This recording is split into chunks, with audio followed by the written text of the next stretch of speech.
Hey, how's it going, friends? Thank you for tuning in to VR Revelations. Welcome. Please make sure to give this video a like and make sure you subscribe for future coverage. Also, if you want to support the channel, check out the links below and go over to my Rumble and subscribe there.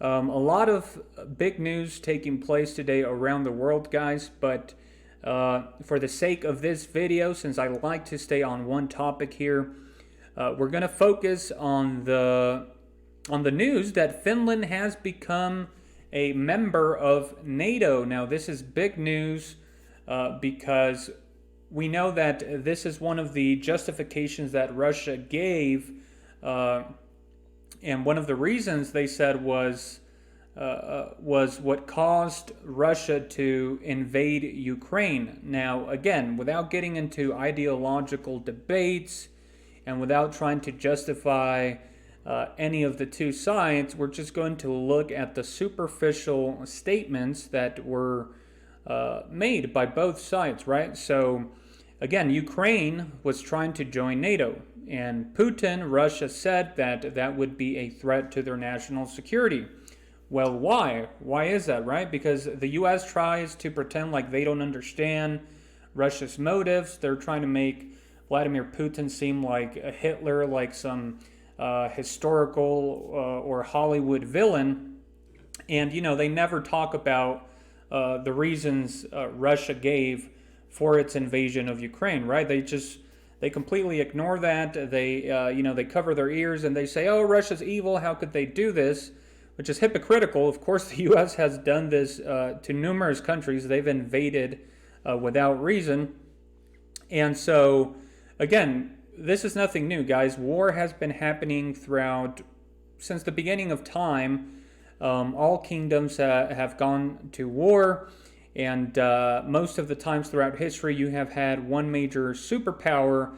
But now in our modern day and age, because of the discovery of nuclear power, we now have multiple superpowers with the ability to completely destroy each other and the world. So things have risen to a whole new level of dangerous. And so Russia essentially couldn't allow Ukraine to become a member of NATO, because then that would give NATO access to Ukraine, right up until Russia's borders. And that would essentially allow the United States to install nuclear military bases right on the border of Russia, which is what they're trying to do, and which is something they will be able to do now through Finland, as we will be taking a look at the map. Now, this would be like Russia befriending Mexico, and then Mexico and Russia working together militarily, and then Mexico deciding to allow Russia to install military bases to the north of Mexico, right along the border with the U.S., and even at that, nuclear missiles. Well, that would be absolutely crazy. The U.S. would never tolerate that. They would invade the whole of Mexico and take control before even one Russian military base was established. And they can talk about respecting nation sovereignties, but the U.S. would not think about it twice, okay, about invading Mexico if Mexico befriended Russia. So this is exactly what's happening over there. We actually have historical context. This already happened during the Cuban Missile Crisis, which I like to mention because it's a perfect example of the U.S.'s hypocrisy in this situation, right? So without getting into the details, essentially in Cuba, Fidel Castro befriended Russia. Then he allowed Russia, in his own sovereign right, as the sovereign nation of Cuba, they allowed Russia to come into Cuba and to install military bases with nuclear missiles. Well, Cuba's not even on the border with the U.S. It's a small island. But many of you have probably heard of the Cuban Missile Crisis. Supposedly, according to historians, the closest we've ever been to a nuclear war, except apparently John F. Kennedy kept a cool head, even though his generals were literally pushing him to push the red button and go into nuclear war against Russia and to launch nuclear missiles into Cuba. But luckily for humanity, Kennedy kept a cool head, and so we didn't have a nuclear war. But the U.S. lost its mind. They were making a whole bunch of threats against Cuba, against Russia. They were warning them that Russia needed to pull out of Cuba, that this was absolutely unacceptable, and that it would start a World War III. And again, remember, the U.S. likes to pretend like they respect other countries' decisions and their sovereignty. But now it's the U.S.'s turn to do that to Russia, and it's happening right along Ukraine. And so Russia couldn't allow Ukraine to join NATO. Now, one of the important clauses in the NATO alliance is that if any nation is attacked, then it's like attacking all the nations, and so all the nations can join in the battle with any other member nation that is attacked. And so it looks like Finland, which we're going to see on the map here, which if you look right up here to the north of Ukraine is Finland, and it shares a huge border with Russia, guys. All of this is Russia over here, the biggest country in the world. Down here, as we've been examining the front lines, we can see Ukraine with the front lines over here where all these stars at. I can actually zoom in and we can take a look at the situation. And then right on to the north of Ukraine, we have Belarus, who is a friend, of course, of Russia. Now, Russia, as I covered previously, is moving their nuclear missiles also.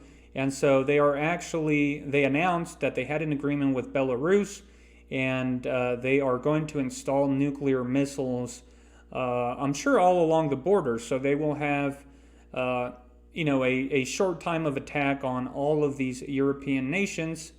And then, of course, we have Lithuania, Latvia, Estonia. But again, right up here is Finland. They are now officially a part of NATO. So this is going to allow NATO to encircle Russia furthermore, agitating the situation, escalating the situation. Again, they couldn't do it with Ukraine, but now they're doing it with the Finns, right? One of the happiest places on earth, supposedly. And so I'm pretty sure the U.S. is going to start to populate this whole border with military bases. And they are probably going to try and install nuclear missiles here. And as you can see, why Russia was so worried and why they used this whole matter as a justification for the invasion of Ukraine is because Moscow is right here, guys. The command center, the capital is right here. Look how close it is to Ukraine, right? And Finland. So you can imagine the U.S. installing nuclear missiles right here. Well, they can reach Moscow within a minute or two, right? So the capital wouldn't have that much of a warning. And so this is what is happening here.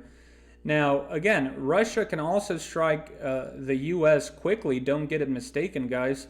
Again, if we head to the east of Russia, it's a huge country. And as you can see here, if we look at the very ends of the borders of Russia, it's nearly touching Alaska, and they can easily strike the United States within minutes. Probably not 1 or 2 minutes, but 5 to 10 minutes. Anyways, if we have nuclear war, it's the end of the world, guys. That's the fact of the matter here. But again, it's all about first strike capability. And so Russia has already warned that they are going to retaliate with countermeasures. So what does that mean? Are they going to invade Finland?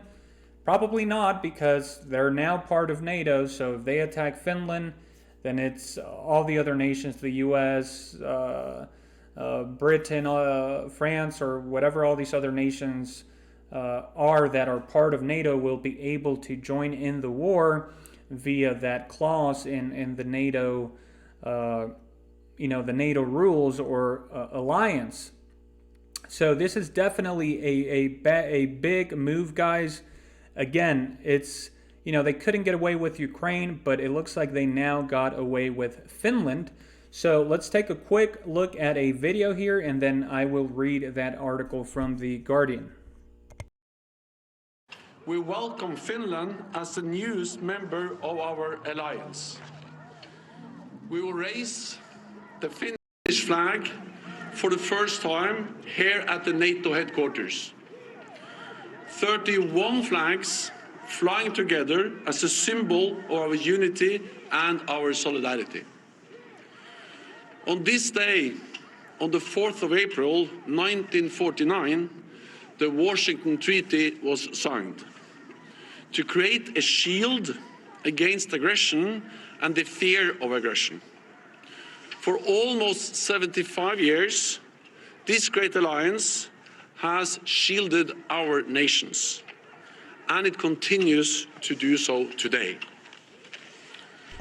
What nations are those exactly? Like Afghanistan, Iraq, Vietnam?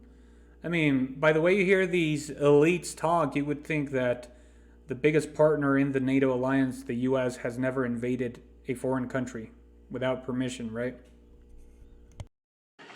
But war has returned to Europe, and Finland has decided to join NATO and be part of the world's most successful alliance. All right, that's enough of that. Let's go ahead and go to the article here by The Guardian. Again, a Western news source for all of the skeptics out there. So it says Finland becomes 31st member of NATO in Brussels ceremony. Formal accession nearly doubles NATO border with Russia as Moscow warns it will boost its defenses if necessary. Again, another thought I just had, guys, this is probably going to, in the Russians' eyes, allow them to justify even more the situation in Ukraine and possibly declare a war or accelerate things, right? Since they will see this as a triumph for NATO and as a workaround around the situation in Ukraine. They're probably going to say, hey, look, they have this long border now on against Russia where the U.S. can come in and install its nuclear missiles. So we're going to, double down here in Ukraine, use stronger weapons, and accelerate the push forward. So we definitely have to keep an eye out for that. The blue and white flag of Finland has been raised alongside those of its Western partners outside NATO's headquarters in Brussels after the Nordic country formally became the 31st member of the Transatlantic Defense Alliance. Guests, including the U.S. Secretary of State Antony Blinken and the Finnish President, foreign and defense ministers applauded and shouted "Bravo" at the ceremony on Tuesday, which marked a historic realignment of Europe's security landscape. Remember, guys, the U.S. and NATO, they just expanded here, right? They expanded their region of reach right along Russia's borders, but definitely expect stronger alliances now with all the other countries that are forming an alliance against NATO, right? Russia, China, Saudi Arabia, Iran, North Korea.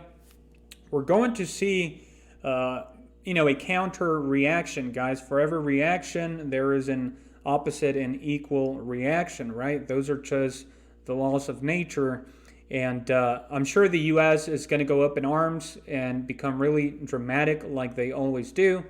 But again, it's just political hypocrisy here.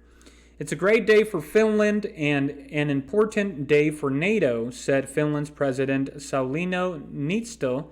Russia tried to create a sphere around them and were not a sphere. I'm sure Finns themselves feel more secure that we are living in a more stable world. Joe Biden warmly welcomed the completion of Finland's accelerated accession process, saying NATO had shown itself more united than ever after Russia's invasion of Ukraine. When Putin launched his brutal war of aggression, so here's the Western propaganda. When Putin launched his brutal war of aggression, he thought he could divide Europe and NATO. He was wrong, the U.S. president said, adding that he also looked forward to welcoming Sweden as a NATO member as soon as possible. Sweden is really not that big of a deal as Finland was, guys. Again, what they want is the borders against Russia. Sweden is back here, so it's really not as big of a deal as Finland here. Sweden and Finland, which shares a 340 kilometer, approximately 830 mile border with Russia, submitted simultaneous membership applications last May, abandoning decades of military non-alignment to seek security as NATO members after the Russian invasion. I believe Turkey, who is a member of NATO and supposedly a somewhat friend of Russia, was getting in the way of Sweden and Finland here, but apparently they agreed here for Finland to join, so we'll see how that affects Turkey and Russian relations. So we see another map here, guys. Again, Finland is right up here in the purple area, and yeah, looks like NATO got away with one there. While Turkey last week became the last NATO member to ratify Finland's application, Turkey and Hungary continue to delay Sweden's. Ankara accuses Stockholm of sheltering Kurdish militants, while Budapest has grievances about Swedish criticism of the rule of law in Hungary. Natisto said Finland's membership is not complete without that of Sweden and that persistent efforts for a rapid Swedish membership continue. Stockholm has said it is not sure it will be able to join a planned NATO summit in July. Ukraine's president also congratulated Finland. Amid Russian aggression, the alliance became the only effective guarantee of security in the region, Volodymyr Zelensky said, noting that Finland had joined on the 74th anniversary of NATO's founding. Finland formally became a member of the world's largest military alliance shortly before the ceremony, when Foreign Minister Pekka Haavisto handed over his country's accession documents to Blinken, the official keeper of the NATO treaty. Of course, they sold their rights to the U.S., essentially, is what they're saying there. With receipt of this instrument of accession, we can now declare that Finland is the 31st member of the North Atlantic Treaty, Blinken said. NATO Secretary General Jens Stoltenberg said, "We welcome Finland to the alliance." So yeah, I'm not going to go ahead and read the rest there, guys. Actually, you know what? We have the Russian, looks like we have the Russian statements here. So it says here, the Russian Federation will be forced to take military, technical, and other retaliatory measures to counter the threats to our national security arising from Finland's accession to NATO, the Foreign Ministry said. The ministry added that the development marked a fundamental change in the situation in Northern Europe, which had previously been one of the most stable regions in the world. Russia said on Monday it would bolster its military capacity in its western and northwestern regions in response to Finland's accession. So there you have it, guys. Definitely a new conundrum here for Russia. But again, this isn't really going to affect what is taking place in Ukraine. Finland isn't going to do anything. Again, this is only another opportunity for the U.S. to deploy nuclear missiles and military bases in another country, right along Russia's borders, which is what they were trying to do with Ukraine. And this is all building up, guys. We're going to have a World War III, right? It's prophesied in the Bible. It's going to happen. The world is going to burn. Like it or not, that's what it states. And we're seeing evidence of this giant buildup, right? This seems like a victory for NATO, which it is. But again, the U.S. is collapsing.